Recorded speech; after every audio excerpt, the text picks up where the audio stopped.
Right, you ready? I'm ready.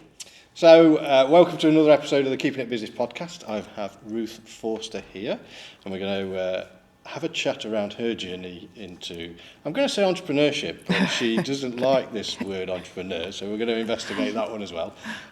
So, introduce yourself. Thank you, Adam.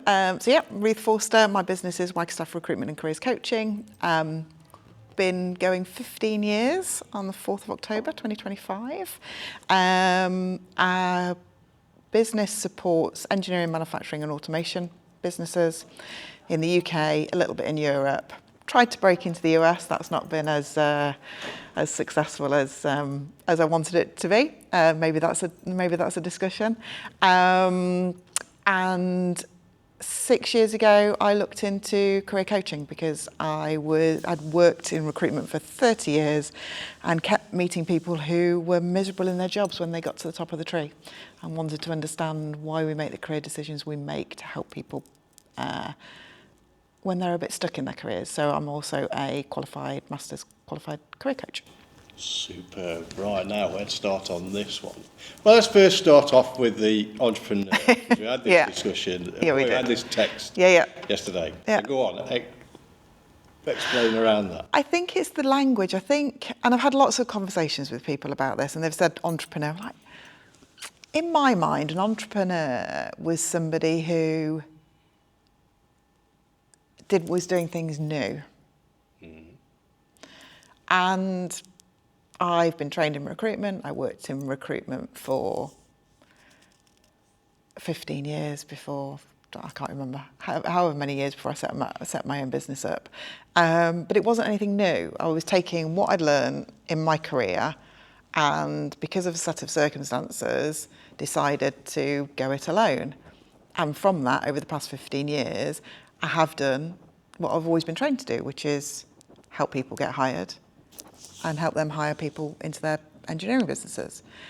The way we do it and the services we offer has evolved, but it's not something new. It's not something innovative. However, then I go to, well, if it's somebody that's an entrepreneur, is that an innovator? So I think about people like Steve Jobs, and the people that have, I don't know who it was, because my knowledge isn't that in depth, but who created Uber? The first person that came up with that, the first person that came up with the electric car, but then it was that a group of people. So I can go round and round and round.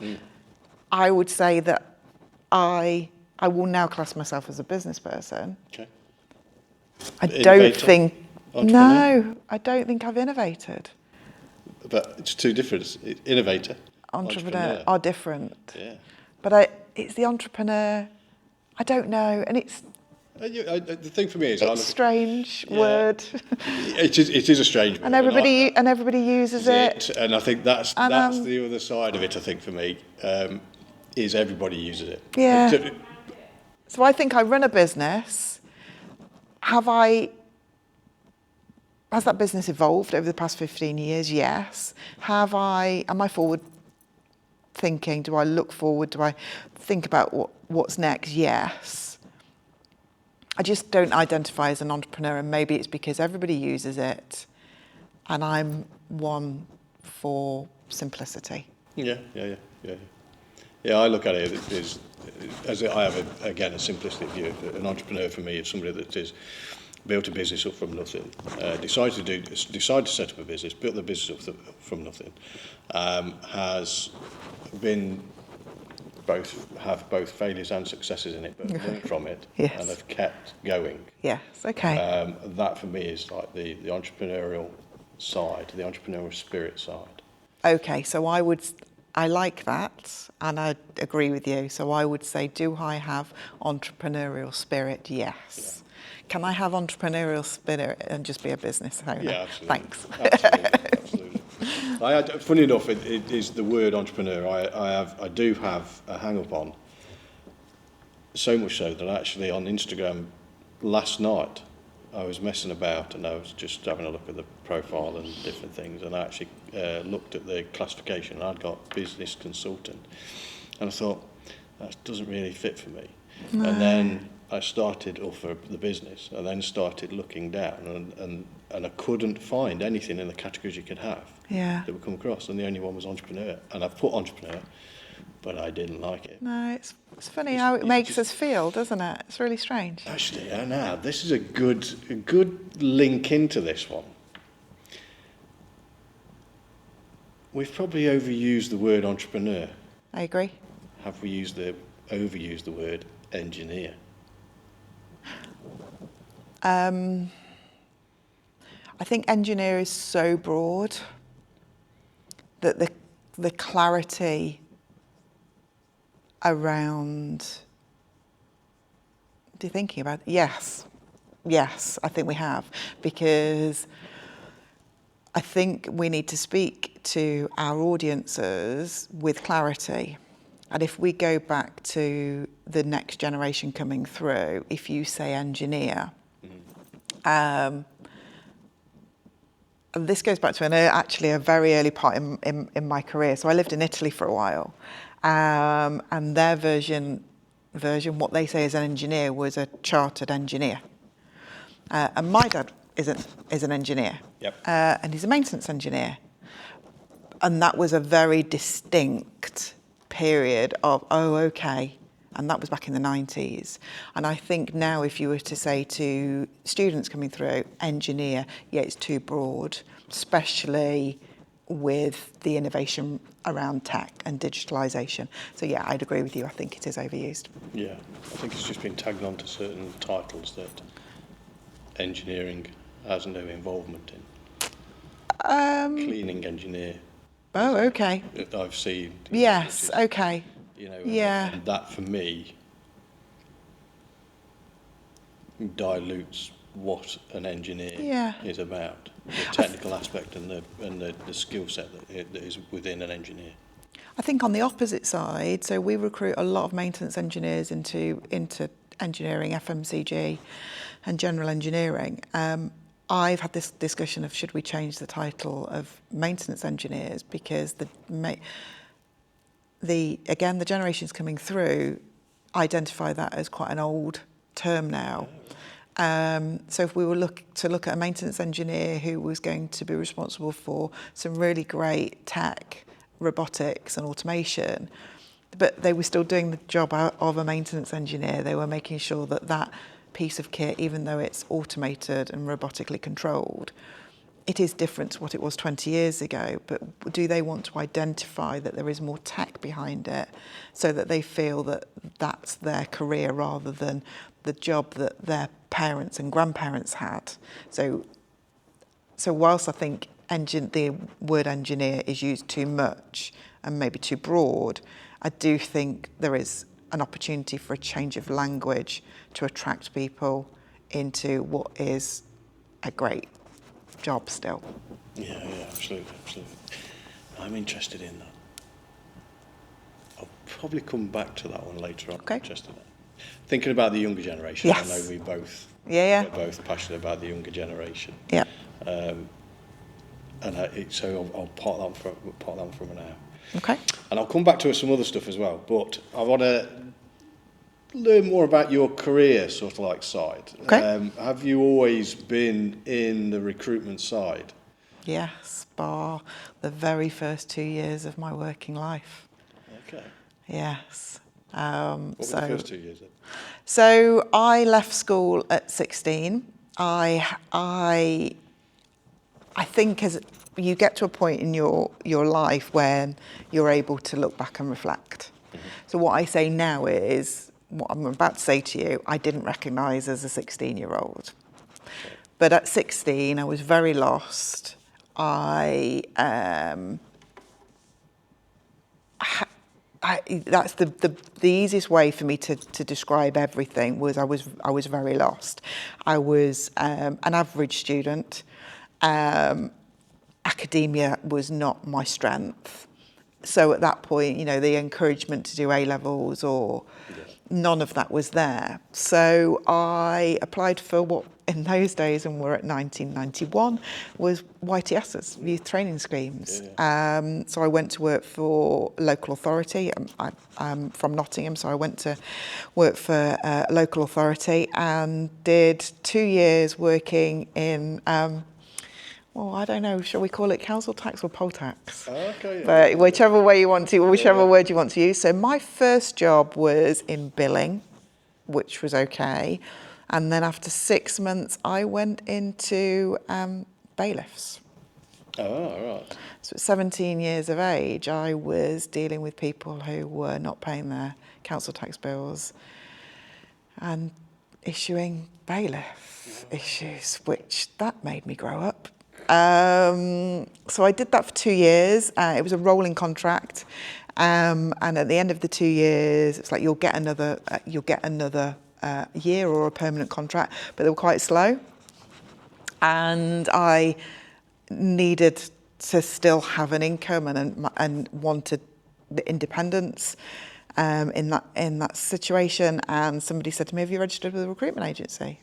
And I looked at them and went, "A what?" I'd never heard of a recruitment agency, never been covered in careers. So I went and had an interview with a recruitment agency, and they placed me with their sister company as an administrator. So I started with Staffline Recruitment in 1993 as their branch administrator. And I was in their permanent division, and I was watching people come in, try and be recruiters in the engineering space and getting fired every Friday. And I was based in Nottingham, was our head office. So Staffline had 14 branches by the time they sold. And I was really lucky. Our office was across the corridor from where the 3 directors were, and they'd set the business up in 1986, and had a good relationship with all 3, but 1 director specifically who looked after our division. And I said, "Can I have a go?" And he said to me, "Yeah, we'll train you, but you better make it work, otherwise we've got a really expensive receptionist on our hands," which really meant you're going to get fired. And I'd looked at it because I'd seen people, what I thought was struggling, but my dad was a maintenance engineer in the food industry. And as a child, I would see him get called out. I'd see him go out the door on Boxing Day and go and check the boilers. I would be in the car with him when he needs to go to site. I've walked in a workshop and the smell, we've had this conversation before, the smell in an engineering workshop, that smells for me really, they just bring my memories alive. So, you know, Swarthega, the smell of Swarthega, that literally gets me every single time. Walking into a workshop and then going into where the refrigerated bit was, feeling the cold, but also the smell of raw pastry. You know, there's just certain things. So I'd grown up with this, and I understood shift working, I understood the demands, I understood what was needed from engineers, and that was in 1990. So yeah, I think I started my training in 94. So I've been in recruitment since 1994. And you didn't get the sack? I didn't get the sack, no. Stayed with them for, just under 8 years. Had a bit of a period out, but just under 8 years. I'm intrigued. From the first 2 years, the bailiff side and things like that, what did you, if you can remember, reflecting, what did you take into your role from there? Resilience. But that's the whole thing throughout me, of having to deal with really difficult situations. Being stood as a 17-year-old in front of parents, really frustrated about council tax bills for their children who were studying. Parents that had families and couldn't afford to pay. And having to face that. I mean, literally, it was, the bell would ring and you would walk down to the corridor and it would be, they need to speak to somebody from debt recovery. And that's what we were, debt recovery. That resilience and having to deal with people, that sounds wrong, having to deal with the situations people were finding themselves in, which were really, really difficult. And also, that's where I came into my own, because I was treated like an adult. And suddenly I was praised for doing really well in something that I'd never done before. And I'd never had that before, because at school I was average. Yeah. And until that point, I suddenly, again, it's all on reflection because I didn't realise at the time, I suddenly realised where I could be comfortable and I was in a safe environment to fail. And I was supported, and I realised an adult to adult relationship really worked for me. Do you remember any of the failures and how they changed you? I don't remember any failures working for Rushcliffe Borough Council at all. I remember failures in my recruitment career from 1993 massively. But in Rushcliffe, I think because I was so young and everything I did was new, and whilst it was challenging,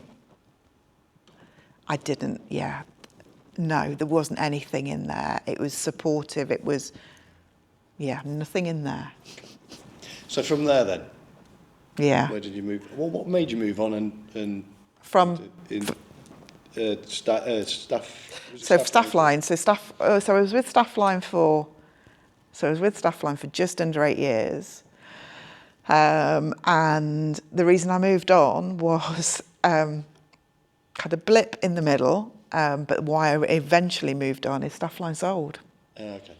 So they sold the business after 14 years. So they sold it in 2000. And we went from a business that was privately owned, where we were all treated as individuals, which was good and bad, because when the people that bought it, it was I think it was private equity backed. If I remember rightly, I might have got that wrong, but definitely the banks were involved, and there was debt. And we went from a business that didn't have any debt to a business that was in debt and that needed to increase. And they made comments about that there wasn't a lot of structure. So we were all driving different company cars. We were all on different pay grades, because the directors of Staffline who set it up believed we will reward you individually. And we worked hard, but it had, I can't even describe it. I can only describe the change, because you didn't realise what you were in until the change happened. Yeah. And when the change happened, it was a business that was in debt. It needed to increase its turnover. So suddenly it was a numbers game. Yeah. And we'd never been a numbers game business before. We were never the cheapest. But it was all about quality, it was about delivery, it was about relationships, it wasn't about numbers. Yes, you needed to make a profit, and I learned a lot commercially with working for them. So they sold, and within a year, most of the branch managers had left, the area managers had left, everybody had left. The culture had changed. They became a massive juggernaut of a recruitment business, but culturally, I've then realised I'm not a big business person. Yeah, okay. Probably. Okay. So then I followed my area manager. She set up on her own, and I worked for her for just under 10 years. Yeah, okay, that's in Risher and Butler, yeah. So I'm intrigued as this. Is there anything specific that really made you realise that you're not a big company, big corporate sort of person? When I don't know, and it's interesting because when I was considering leaving Risher and Butler, I thought that I needed to go and do the big corporate. Yeah. So I always thought I wanted to work for Michael Page. They were the big ones out there. Yeah. There was an appeal that I could probably go and work abroad. I didn't. I set up my own business.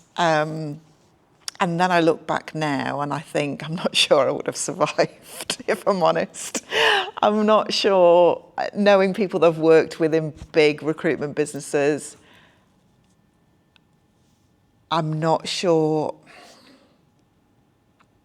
Don't think I realised how much I enjoy being able to make decisions, having the freedom to make decisions, having the freedom to take the business in a direction that I want to do. So the biggest thing of having your own company for me and being the sole owner is it's great. You can do all of that. You can make your own decisions. It's also very lonely. But ultimately, if I mess up, that's my decision. So whilst it's lonely, I've realised I'm quite an accountable person, and I'm happy to make a decision. Yeah. More now, 15 years later than I was in the beginning. It took me a while to get there, but yes. So I know now that that's okay. I will make a decision within the team, get people's input. But I know if I have to make a decision, I'll make that decision, and that's okay. Yeah. So, Risha. So this was obviously somebody you'd worked with, and I'd worked for Amanda since 1994. Okay. So known her a fair while. Yep. And I can see here that you were 10 years at Risha. Yeah, just shy. So, talk to me around that then, Risha, and how Risha and that Butler. differs from Staffline. So small company, only 4 of us.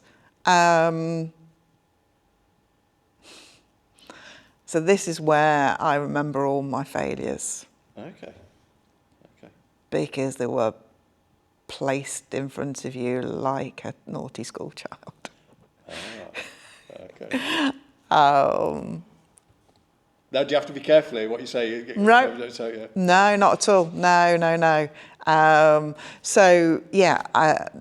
The owner of Risha, again, it was 2 people that set it up, but then one of the directors, Richard Butler, left, and it was the owner of the organisation, and I learned so much from her, good and bad. I was just going to ask you, was that good or bad? Good and bad. Okay. Yeah. Again, my resilience was built up again massively. So there's been people in my life that have contributed to that level of resilience. But I now know I couldn't grow. Right. I didn't realise at the time. Okay. And it suited my circumstances at the time. My personal life was in a very different place, and it suited until the point where Amanda was looking at doing things differently, and we couldn't agree. Okay. So one day I left. I went to go on vacation. My best friend had just relocated to Canada, and I had been having conversations, and we just couldn't agree going forward. We just were polar apart on the future.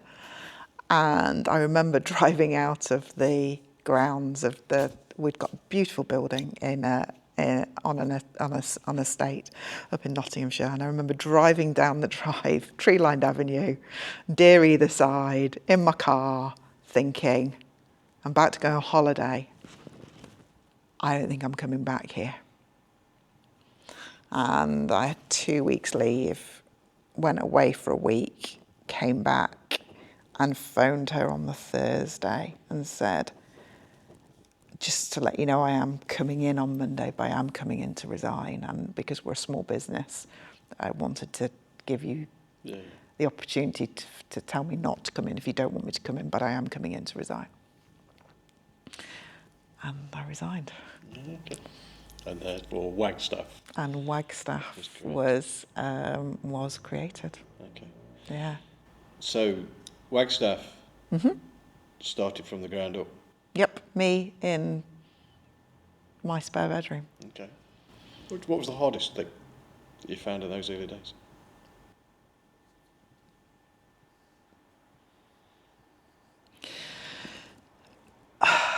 Probably something I still find hard now, of constantly worrying about where everything's coming from in recruitment's recruitment. People will only use you when they've got a need. Yep. So the balance of being able to work when was right for me and the business, and then not feel guilty for taking time off or not thinking I should be doing something else. So we work in a 24/7 business, so I would be regularly up at 6 o'clock in the morning, reading through applications that had come through the night before, seeing who I wanted to speak to, reaching out to people, and then speaking to people of an evening. The reality is, in the core part of the day, my clients are running factories and the people I want to speak to about jobs are in their job. I've had it really, really difficult to get my head round, do you know what, if you want to go and have a coffee with your dad, which was one of the other reasons that I wanted to get some balance into my life, you shouldn't feel guilty about this. No. I still have a problem with that now, and that was probably the hardest thing that Still have a problem of that thought process of saying I should be working the 9 to 5. Not 9 to, and it's not 9 to 5. It's just, I think there's a guilt of, I don't know what it is. There's something saying if you're not working in that period of the day, even though in my mind I know, you do things before everybody else starts the day because you want them to get that email as they come in, or that, whatever that looks like, and you're speaking to people outside of, because that's the world. And then from a business point of view, yeah, I'm constantly thinking about what next, 7 days a week. Yeah, saying to somebody, I'll meet you for lunch, there's just this inner guilt, weirdness that still goes off. Okay, yeah. It is interesting because, as you know, I was an executive operationally in private equity. One of the nails in the coffin for me in shifting on was the point of fact that I wasn't spending time with the family. I'd missed my kids growing up because I was here, there and everywhere. And I decided that the way I was going to operate, and the funny thing around this is, the irony around this is, I wanted time to be with the family, so I actually flipped everything when I started. So I'd come out of work, I'd battled with that side similar to yourself. I came out of work saying, I need to spend time with Mia, I need to ensure Mia is sorted at a young age. So I took a period of time to make sure that I was project managing the schools around what they were doing for the SEN children. And then at the point where I decided, I'm going to start the business, the whole approach was, my family time goes in first. So therefore, if that means me working an evening or a weekend, so be it. But my family has had my time first, and that's how I work it now. So I did struggle with that in the early set, but my mindset has changed now. And also my circadian rhythm has changed. So whereas before it'd be the normal working hours, or I've got to work in these working hours because that's the belief system we've been, or what we've been experienced to, probably through our parents, in saying they've been working this many hours throughout the day, so therefore I should be working that many hours throughout the day. It changed. So I now do certain aspects, the creative aspects, the innovation, between 10 and 12 generally, so in this time. It'll be around about 3 to 6, and then it'll be at 9 till 11 at night. So it's completely changed for me. Yeah. but it fits. Yeah. I'm working around myself. Yeah. There was something that I was going to pick up with you. It'll come back to it. So, Wagstaff's now created. Yes. You're in your bedroom, did you say, I think it was? Yeah. Spare bedroom, yeah. So that was 2010? Yep. You were saying it's about this time? 4th of October. Yeah, okay. 15 years on then. Yes.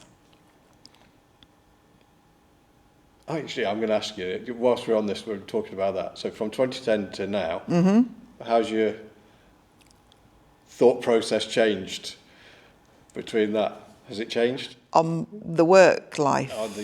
I'm better. And on the business side. Gosh, the business. So massively. From start-up to... Yeah, massively. When I didn't leave Risher and Butler wanting to set up a business. I left Risher and Butler because I couldn't agree and I wasn't comfortable with that relationship. And so was the decision instantaneous about setting up, or were you doing... No, it'd been bubbling for 2010.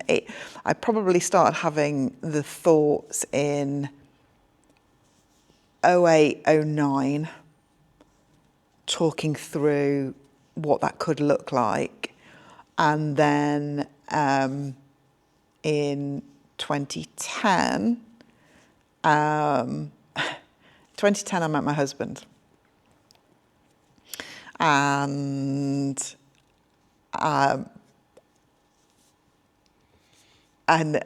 remember sat with him in a pub and over lunch, and it was the May, and he just sat and he just said to me, he says, I just don't really get why you're not doing it for yourself.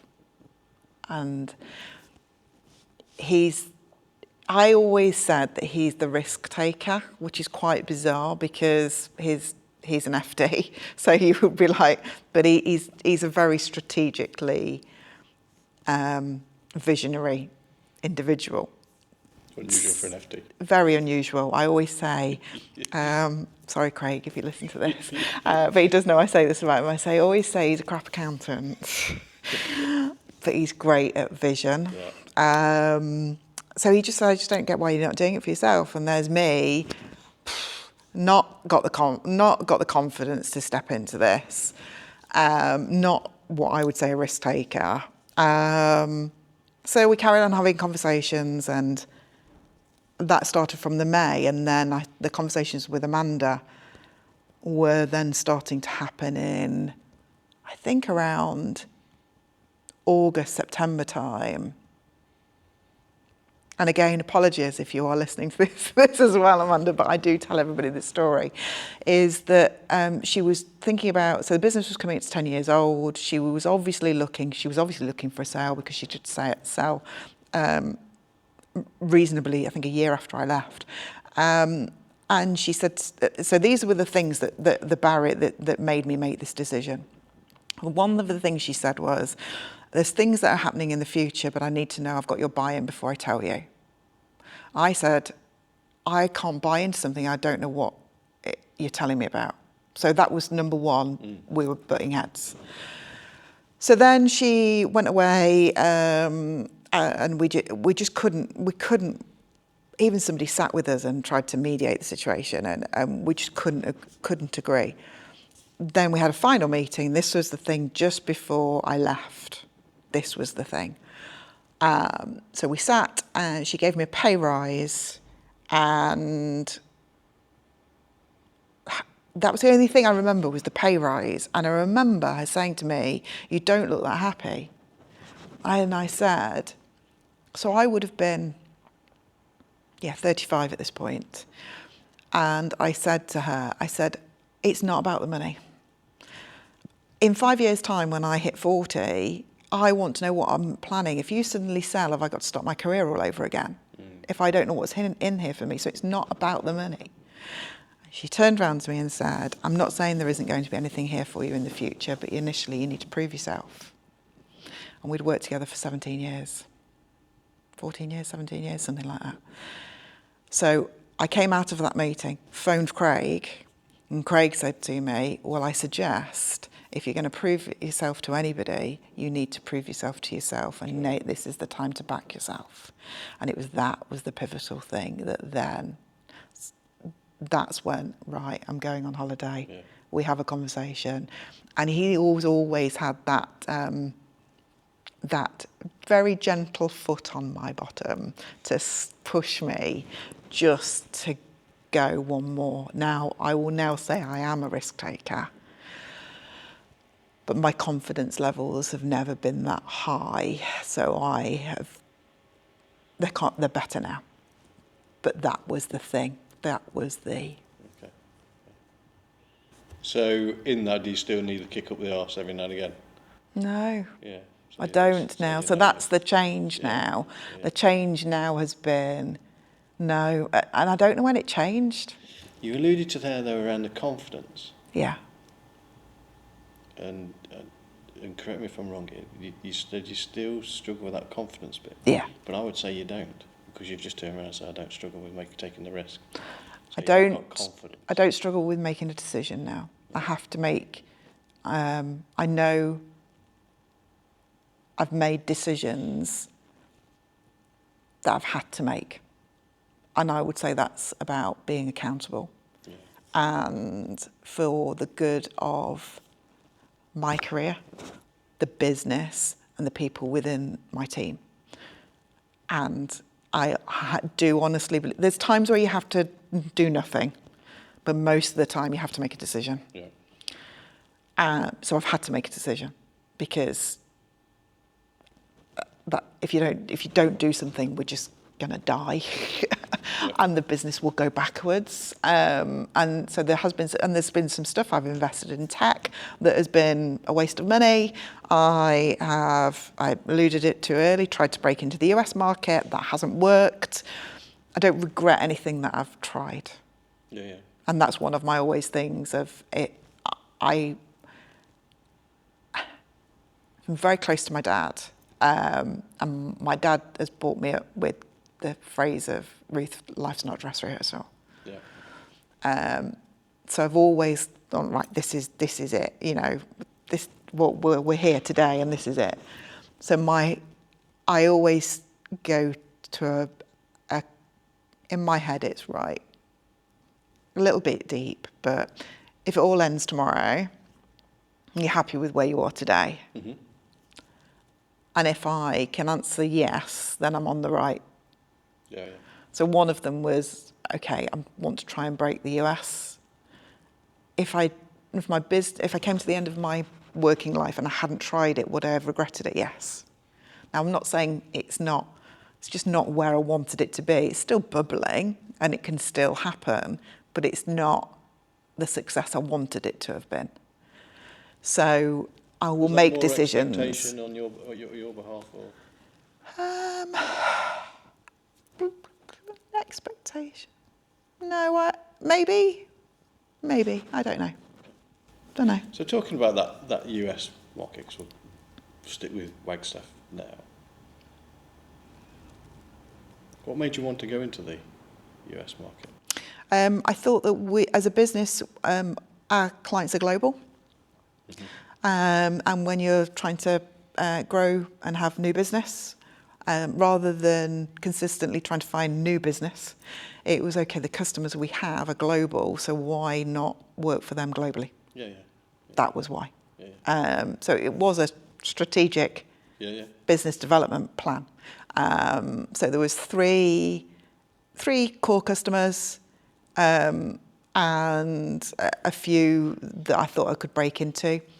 So that was the plan. That was the reason being, rather than, and we are always obviously looking for new people to do business with, but that seemed a strategic way to do something. Yeah. So what's been the hardest thing around that then? Reality is I need somebody in the US. Okay.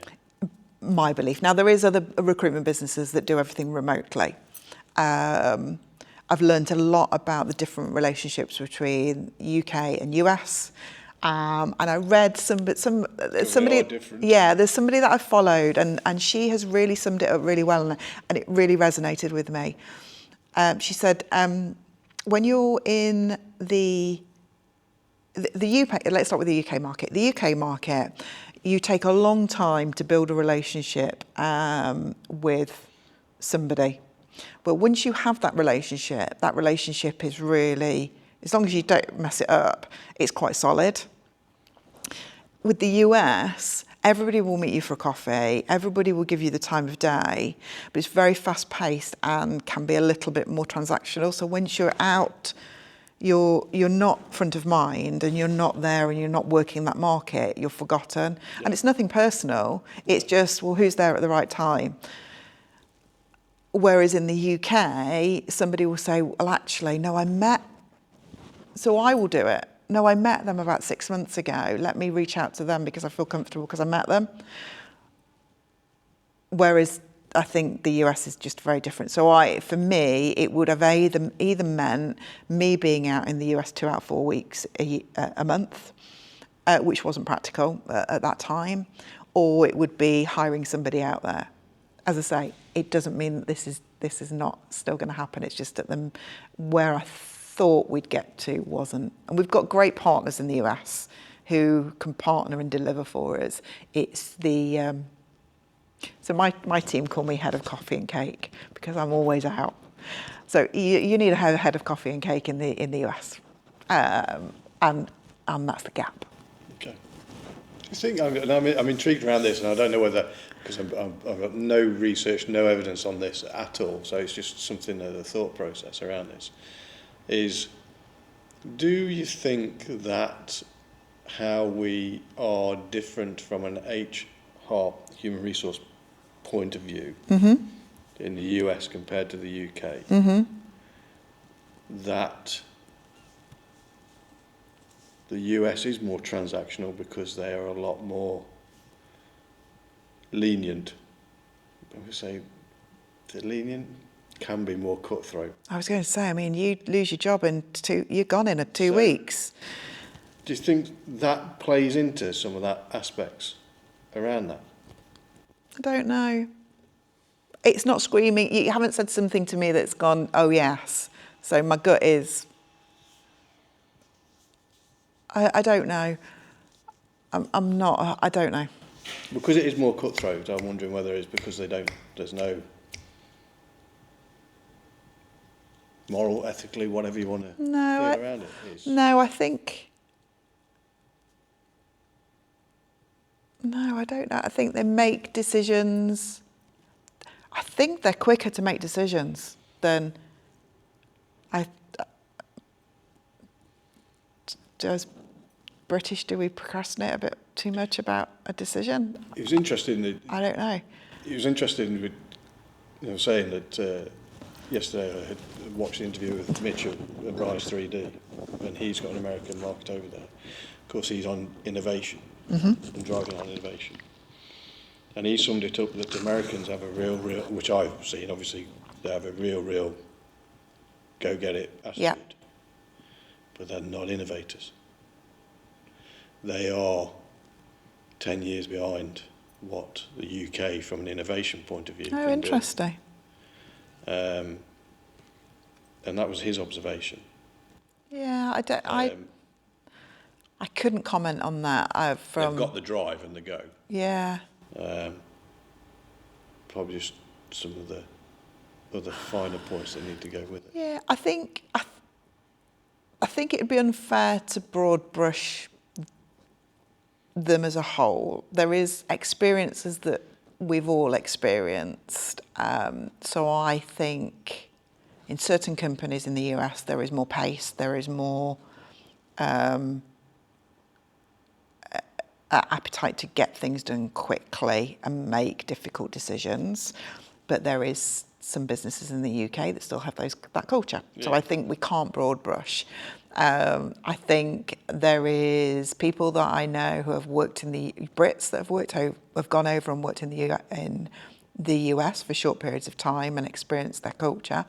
and were surprised because they were expecting this 80-hour working week, and that wasn't the reality. And some businesses that are not efficient, they might be at work, but they're not efficient time with their work.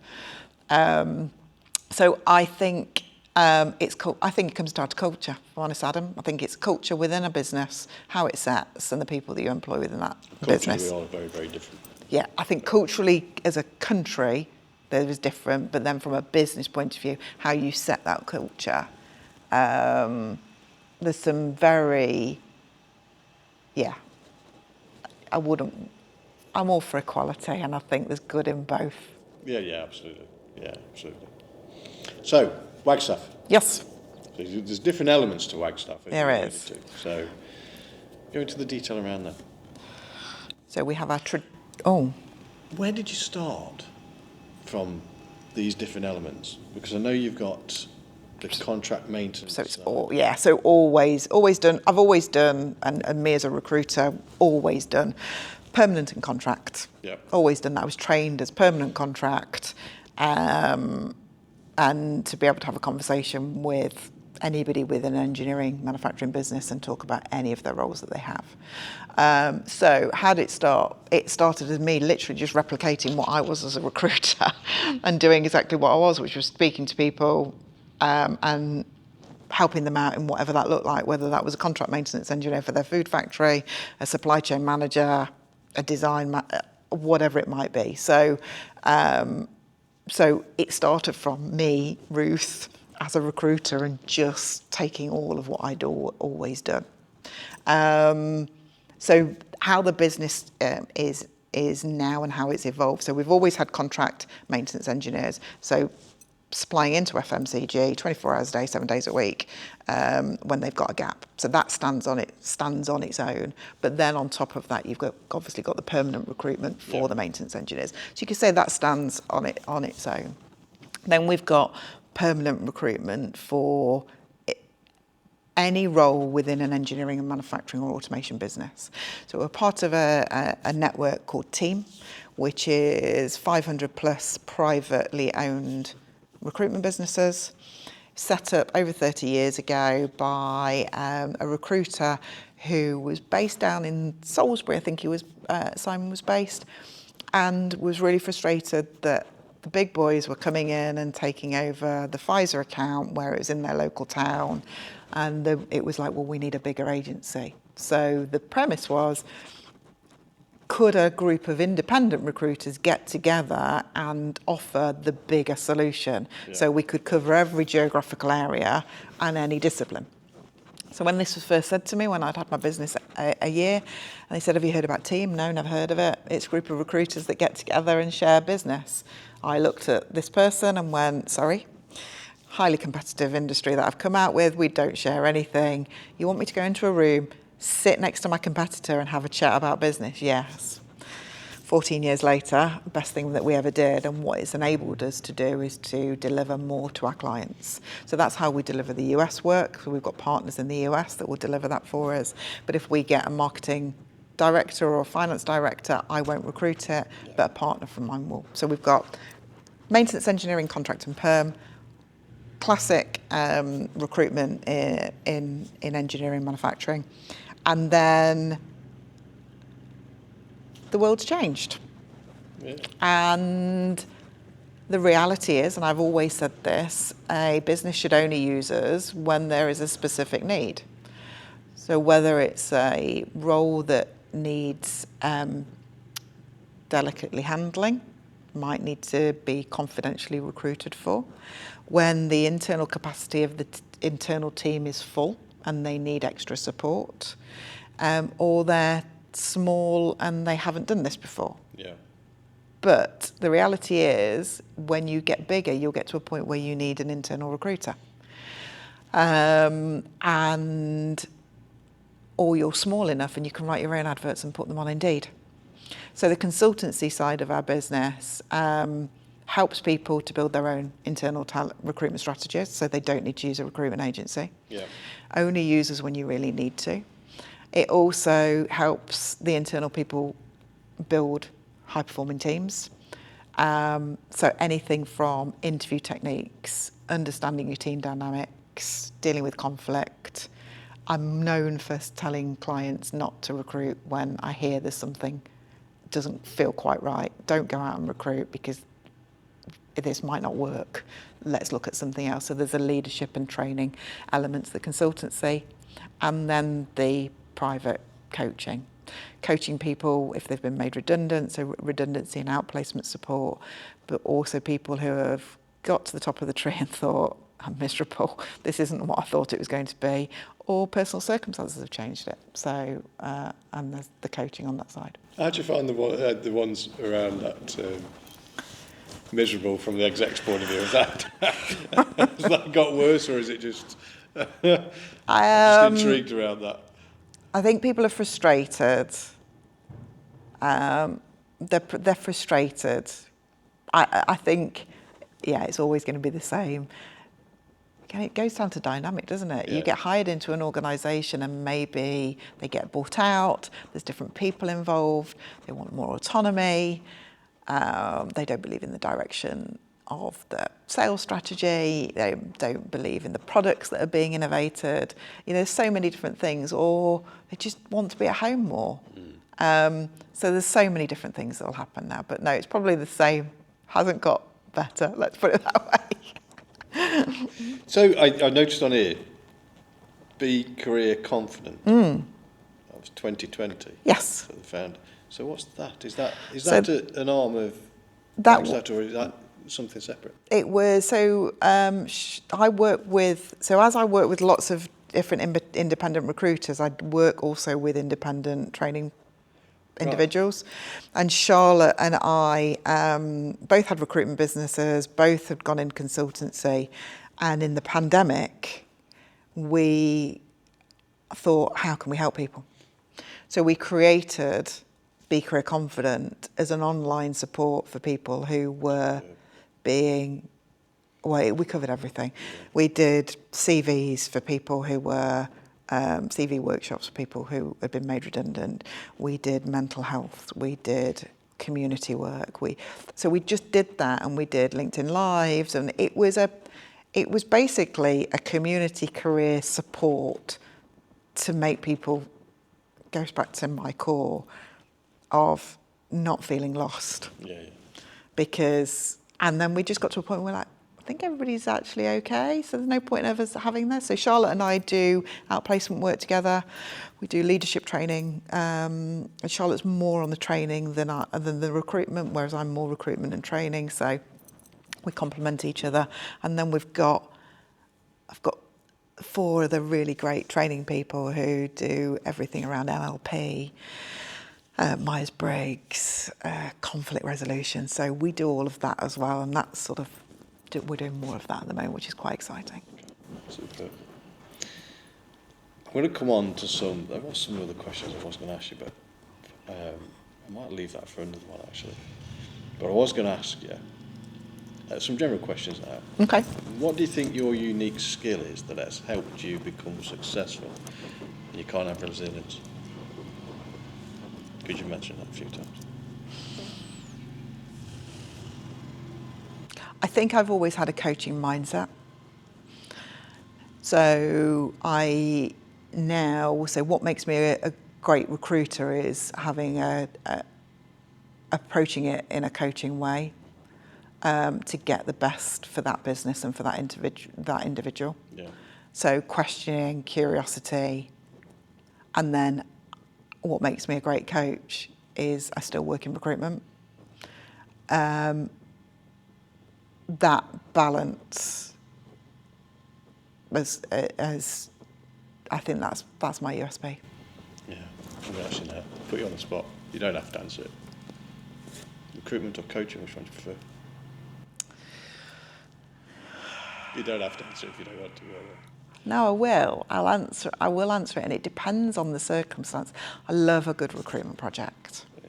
I love helping people get that person in and seeing that person there. But recruitment's frustrating, and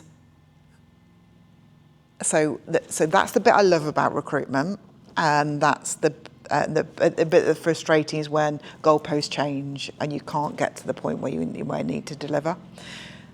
Coaching and leadership, again, I love it when the outcome you can see people grow, but the reality is sometimes you can't help everybody, and I've had to learn that in training and coaching. So I'm more confident now to be able to step back and say, my consultancy work isn't right for you, or my coaching isn't right for you. So both. What it is when I can see a result. If I can see a result, then it doesn't matter what I've done. It has to be results orientated. I can understand that totally. What do you wish you had known when you started out? Anything you wish you'd have known that you know now when you first started out? No, probably I can't say wish I'd known. I think I wish I'd learnt to be able to be less emotional in certain situations when needed. Because there is a time and a place where you need to be very pragmatic. And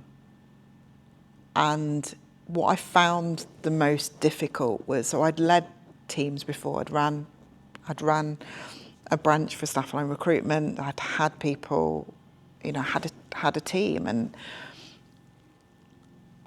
so leading a team wasn't alien to me.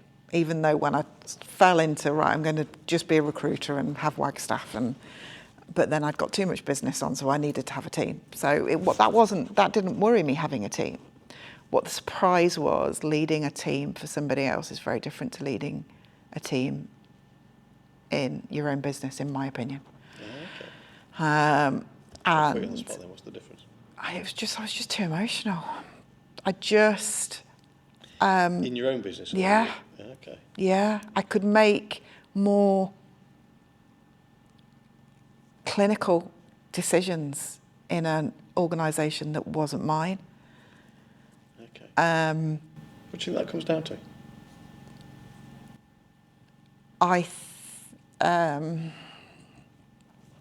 What I said earlier, the decision is mine. So accountability. Yeah, so I've had to make one person redundant in the 15 years.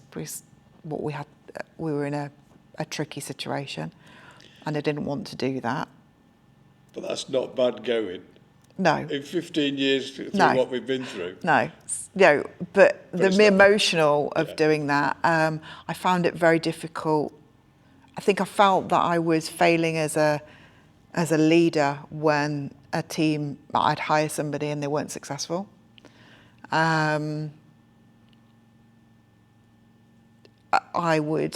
There's certain people that joined our business that probably stayed too long, because I just desperately wanted them to succeed, and I would look that it was down to me that they weren't succeeding. So yeah,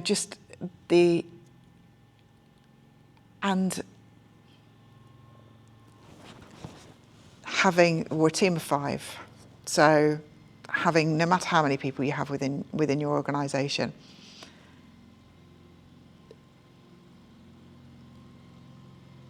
I feel responsible for them.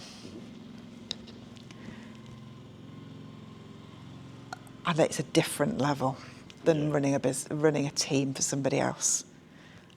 Maybe that's a thing that you've got a bit of fundamentally, if a decision is made within an organisation, it's not just you.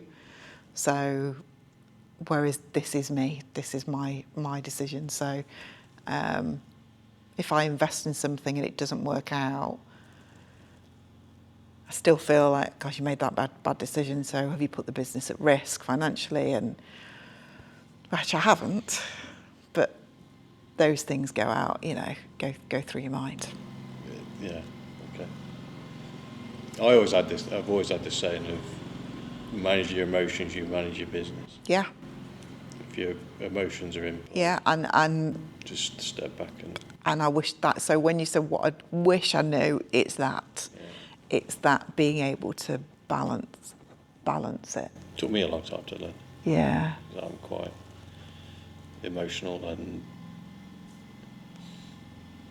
God. If I asked my wife if I was emotional, I can be intolerant of people that I think just haven't got a clue, and I become quite dismissive. And this goes back from way back, people would know straight away, just with a look or how a body language and everything was. So I had to learn that. Anger was my biggest Achilles heel. Anger. Okay. One of the biggest. Perfectionism. Oh, okay. Which drives anger. Yeah, okay. One of the best things I learned early on in having the business, I went to see somebody speak, and he said, if you're having a bad day or you get up and things are not that great, he said the best thing you can do is not go into the office. Mm-hmm. And it was the best thing he ever said to me, because the reality is I walk in the office, all eyes are on me. You can't hide it, no matter what's gone off. And it was the best piece of advice he ever gave. Luckily, we've always had a flexible working policy. So it didn't matter if I said I'm working from home today, if I wasn't feeling in it, because I realised that all eyes were on me. Yeah, absolutely fantastic advice. I learned this from my daughter, and dealing with my daughter, borderline personality disorder. Fight suicidal thoughts every minute of every day. So when she's off on one, we have to leave her, and we have to leave her for probably around about 60 minutes, hour and a half. If we were to go back to her in that time, we'd have to go another hour from when we went back to her, or another hour and a half from that part time, because the emotional state was so bad. And I've related that back into the business and into me as well, and understanding that. And that's why I've said manage your emotions, manage your business, both personal and business life. Yeah. To be fair. Yeah. If you can do it in personal life, you'll have far less arguments. So here's one, opposite end of this. So what makes you feel inspired or like your best self? What makes me feel inspired or like my best self? Yeah. Oh, I don't know. What do normally people say about that? I don't know.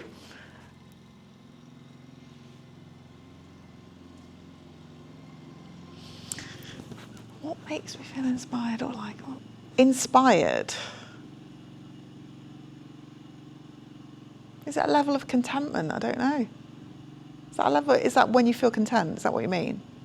It's going to be personal to each and every individual. For me,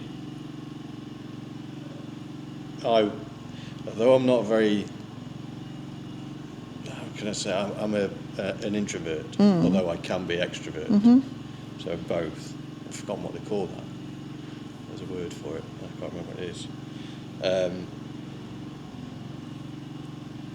I personally feel like my best self is when I've listened to somebody and can relate, and then take on board and actually interact with somebody.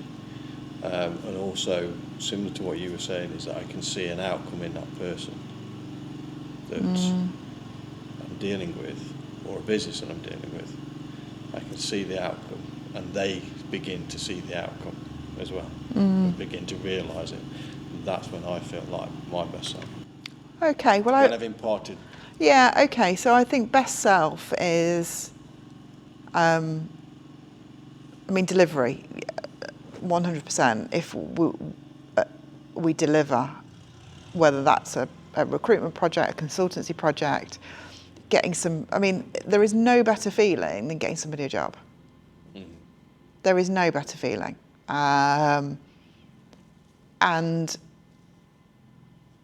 so definitely on that.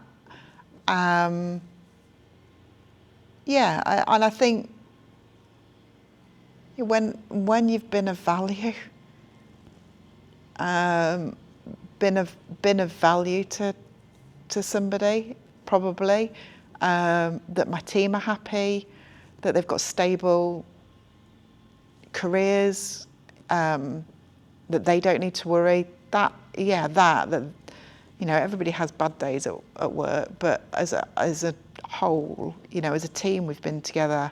Stuart and I've worked together for 13 years. Sarah and I've worked together for 10, and that's 9. And Jamie joined us in March. So that for me is, okay, we've provided solid employment, and they've wanted to stay, they've chosen to stay. So that's probably there. That's another aspect of an entrepreneur for me. Okay. Your business has employed somebody that's given them a career. Yeah. And has helped them to go out, and the health, wealth and relationships, Yeah. and those 3 things. Yeah. That for me again is entrepreneurism as well, because you've enabled somebody else Yeah. to do that. Yeah. That's why that's probably, I think so. It might be a tough one. Oh, go on. It's one that I think, I can't remember if it's a Tim Ferriss one or if in 150 years science fails to save us and all that is left is a book about your life, what would the title be, and what would the blurb tell us about Ruth Forster?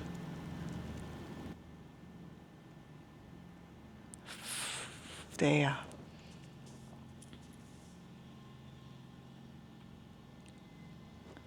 I think I'm quite an average person.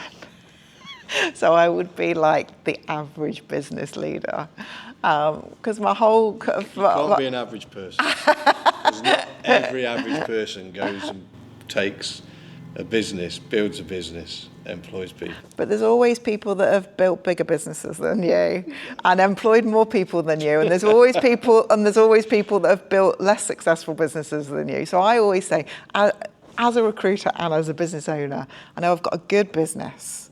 It's solid, it's stable, it's never going to win Masters awards and make multi-millions, but it's never going to be on its knees. So that's why I always say it's just that average.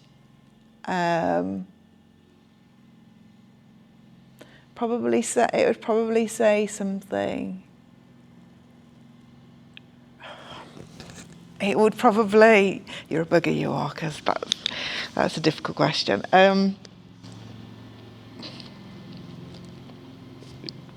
If you get emotional. No, I am, but it's only because it will probably say,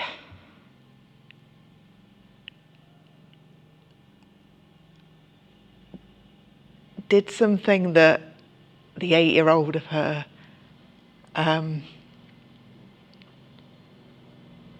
didn't think she could.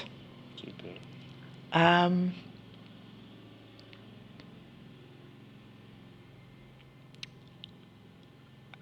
it all worked out all right. It did. It did. Absolutely. We'll move on. What's something people seem to misunderstand about you? They think I'm an extrovert and I'm an introvert. Oh, interesting. Yeah. Okay. Explain that a little bit. Similar to yourself. Yeah. Can you flick between being... Oh, yeah. Well, yes, you definitely can, because I know you can. Yeah, absolutely. So, I'll put myself into situations that scare the pants off me. Once I'm with people that I trust, then I'm me. My best friends will say I'm the most private, I'm the most reserved, and they're my best friends. So they do know me. If I've gone to a conference and it's meeting people that I don't know, I'm absolutely shattered after that event. That takes a lot from me. It's not my natural stance. But I will do it, and I know that most of the people that are close to me, I've met through work. like 80% of probably the people I know are through work. So if I hadn't done those sort of things, I never would have met them. So I know there's a benefit to it. But yeah, I deliver training workshops on utilising the disc profile, and nobody ever gets my disc profile. Okay. Because the core of who I am is not who you see. I have to flex because it isn't my natural stance. I always think that we have to have different personas in business anyway. Yes. We have to be a Yeah. different persona Yeah. in business Yeah. to the one that we normally are. And bizarrely, I've been testing out some different profiles, and one of the profile is what's your profile when you're in conflict and when you're under pressure at work, and mine has come out as the profile that everybody would see me as, rather than my core profile of who I am. So that was quite interesting, and I will be now using that. But that was good, yeah. Yeah. Last one then. What should I ask you that I didn't know enough to ask you? Do you know where the business name came from? No, I don't. There you go. Go on then. So it's my maiden name. Okay. And I'm an only child, and my dad's an only child. So when I had wondered. yeah, well, it's been hilarious. Somebody once came up to me and said, "I love your company name." It's so you. I said, "What do you mean it's so me?" She says, "Well, you love dogs and you employ people." Like Wagstaff. Oh my goodness. No, it's not that. It's my maiden name. And we don't have children, and as I am an only child, my dad's an only child, and but when I set the company up, and again it was my husband that said this to me, he said, "What are you going to call the business?" I was like, "I don't know." He said, "Just call it Ruth Wagstaff Recruitment." Well, I can't do that. Well, why can't you do that? It's so egotistical. And he said, "Well, okay, number one, you've got a covenant that you can't approach all your clients, but if your company name is Ruth Wagstaff Recruitment, that people can find you." Okay, smart thinking. And secondly, then he went, "What about Michael Page?" Okay, you've got a point. So it was exactly. So it was Ruth Wagstaff Recruitment. Then it was shortened to RWR, and then I just wanted it simplified as Wagstaff. Superb. So, drawing it to a close, how can people find you? I'm on LinkedIn weekly, so you can always get to me on LinkedIn. Ruth Forster, you will find me on there. You can contact me via email, ruth.forster@wagstaffrecruitment.co.uk. Wagstaff Recruitment is our website address. You can find all our contact details there. Superb. Thank you very much. Thank you. Keeping It Busy podcast. Thank you. Hope it hasn't been too difficult. No, it wasn't. Thank you.